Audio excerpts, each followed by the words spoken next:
Hello friends, welcome to your channel catalyst Soni and this is Soni Singh. Friends, आज मैं आप लोग के लिए जो वीडियो लेकर के आई हूँ काफ़ी इम्पॉर्टेंट है और ये इम्पॉर्टेंट इस वजह से है क्योंकि आप लोग का एग्ज़ाम आ रहा है। आप जैसे कि जानते हैं सेमेस्टर का एग्ज़ाम आ रहा है। सेमेस्टर का एग्ज़ाम चाहे पूर्वांचल की बात करें, CSJMU की बात करें, सब जगह। DDU का एग्ज़ाम तो ख़त्म हो गया, वो हमें पता है, लेकिन और भी जो एग्ज़ाम्स है उसमें आपको लिखना कैसे है, ये क्वेश्चन मुझसे स्टूडेंट बहुत कर रहे हैं। वैसे इसके रिगार्डिंग जो है हम लोग और भी वीडियो दिए हुए हैं, लेकिन आज मैं आपको प्रैक्टिकल तौर पे बताऊंगी कि आप लोगों को जो है लिखना कैसे है, किस तरह से अपने आंसर में कौन कौन से पॉइंट्स, हाईलाइटेड पॉइंट्स होते हैं जिस पे ध्यान रखना बहुत जरूरी होता है। तो चलिए स्टार्ट करते हैं आज का वीडियो। फ्रेंड्स, अगर आप हमारे चैनल पर नए हैं तो चैनल को सब्सक्राइब कर लीजिए, बेल आइकन को हिट कर दीजिए। B.Ed फर्स्ट ईयर का क्लास 4 बजे इवनिंग में हमारे चैनल पर कंडक्ट करवाया जाता है और साथ ही साथ हम पेड क्लास भी आपको प्रोवाइड करते हैं। तो जो लोग भी पेड क्लास लेना चाहते हैं, वो जो नंबर दिया गया है व्हाट्सएप नंबर, उसमें आप अपना नाम और अपना यूनिवर्सिटी लिख करके भेजिए और रजिस्ट्रेशन करवाइए।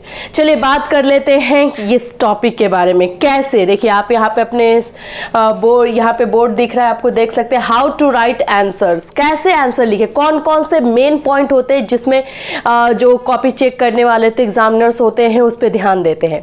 जब हम कॉपी चेक करने जाते हैं फ्रेंड्स, तो हम इन सारे पॉइंट्स में, ये की पॉइंट्स होते हैं जो आंसर के, उस पर ध्यान देते हैं। सबसे पहला जो होता है की पॉइंट, वो आपका होता है, चाहे आपका टॉपिक कोई भी हो, कोई भी आंसर आप लिखने जा रहे हैं, सब पे इंप्लीमेंटेड है। सबसे पहला जो चीज पे आपको ध्यान देना है, इंट्रोडक्शन।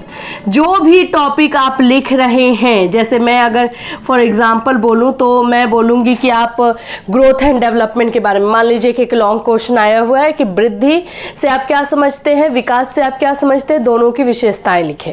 ये लॉन्ग क्वेश्चन आएगा।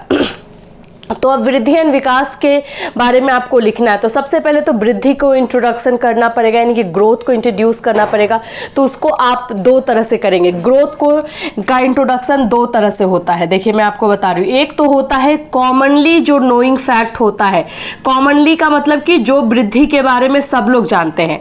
और दूसरा हमारा जो होता है फिलोसफर्स, जो हमारे फिलोसफर्स हैं उनके जो डेफिनेशंस हैं उनको बताना, वो बहुत जरूरी होता है। तो ये दो तरह से जो है हम इंट्रोडक्शन देते हैं अपने टॉपिक का।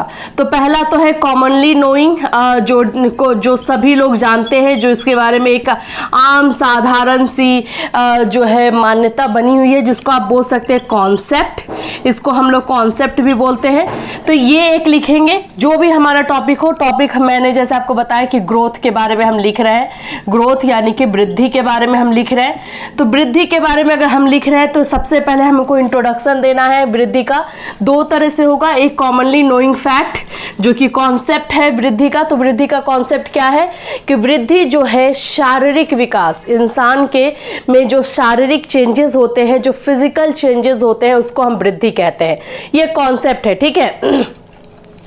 अब हम जो आएंगे फिलोसफर्स के डेफिनेशन में। तो फिलोसफर्स के डेफिनेशन में जो जिसने बोला है, स्किनर का अलग से है, सभी का जो है कोलवर्क का अलग से है, सबका अपना अपना है। तो सभी के डेफिनेशन को लिखेंगे कि उनके अनुसार जो है शारीरिक विकास क्या है, उनके अनुसार जो है वृद्धि क्या है। तो कम से कम फिलोसफर का जो डेफिनेशन दीजिएगा। लॉन्ग क्वेश्चन के लिए मैं हमेशा बोलती हूँ 4 फिलोसफर्स का डेफिनेशन देना जरूरी है। कितने का? 4। लॉन्ग के लिए 4 लोगों का आपको लर्न करना है।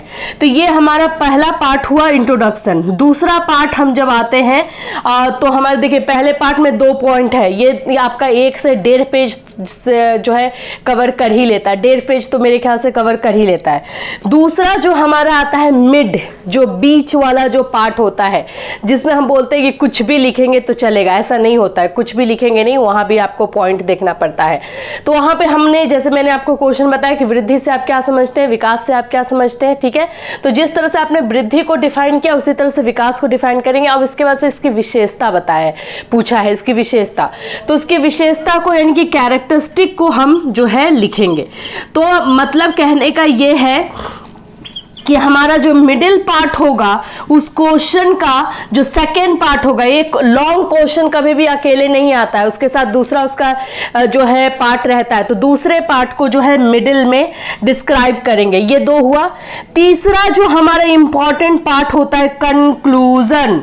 ये आपको सभी को देना बहुत जरूरी है। कंक्लूजन मतलब कि जिसमें आपको अपना थॉट देना है। वृद्धि एंड विकास का आपने डेफिनेशन दे दिया, इंट्रोडक्शन कंप्लीट हो गया, विशेषता बतानी थी, कैरेक्टरिस्टिक्स वो हमने बता दिया। अब हमारा अपना कंक्लूजन होना चाहिए, हमारा अपना व्यू होना चाहिए, पॉइंट ऑफ व्यू। ये की फैक्टर्स है, ये सारे के सारे जो है की पॉइंट्स हैं किसी भी आंसर के लिए। तो हम उसमें जो है कंक्लूजन में क्या देंगे कि उपयुक्त परिभाषाओं या उपयुक्त कथनों के आधार पर, ठीक है, उपयुक्त कथनों के आधार पर मेरे अनुसार वृद्धि जो है किसी भी इंसान के शारीरिक चेंजेस को कहते हैं, शारीरिक परिवर्तन को कहते हैं, और विकास जो है इंसान के शारीरिक, संज्ञानात्मक, सामाजिक सभी तरह के चेंजेस को, सभी तरह के परिवर्तन को जो है विकास के अंतर्गत रखा जाता है। उसमें एक दो डायग्राम दिखा दीजिएगा। जब भी आप ये इंट्रोडक्शन दे तो इसमें एक दो डायग्राम भी आप यहाँ पे नोइंगली फैक्ट में दिखा सकते हैं, या कैरेक्टरिस्टिक्स में जो है डायग्राम दिखा सकते हैं। जैसे एक डायग्राम में इस ग्रोथ एंड डेवलपमेंट के लिए हमेशा बहुत बताती हूँ कि ये एक जो समझ लीजिए कि ये डेवलपमेंट है, और डेवलपमेंट का छोटा सा पार्ट जो है वो ग्रोथ है। ग्रोथ जो है डेवलपमेंट के अंदर ही होता है, विकास के अंदर। तो ये डायग्राम के थ्रू भी आप दिखा सकते हैं, या फिर आपने अपना कोई डायग्राम सोचा हुआ है जो इसके डेफिनेशन के अकॉर्डिंग जाता है तो वो भी सही है। तो इस तरह से आपको आंसर लिखना है। कंक्लूजन बहुत इंपॉर्टेंट होता है। मैं बताऊं इसमें आपको मार्क्स कैसे मिलता है। मान लीजिए कि जो मैं लॉन्ग क्वेश्चन बता रही हूँ 15 नंबर का है, ठीक है। तो इसके लिए जो है ग्रोथ एंड डेवलपमेंट के डेफिनेशन के लिए मान लीजिए कि आपको 7 नंबर दे दिया, कि इसमें आपको 7 नंबर मिलेगा।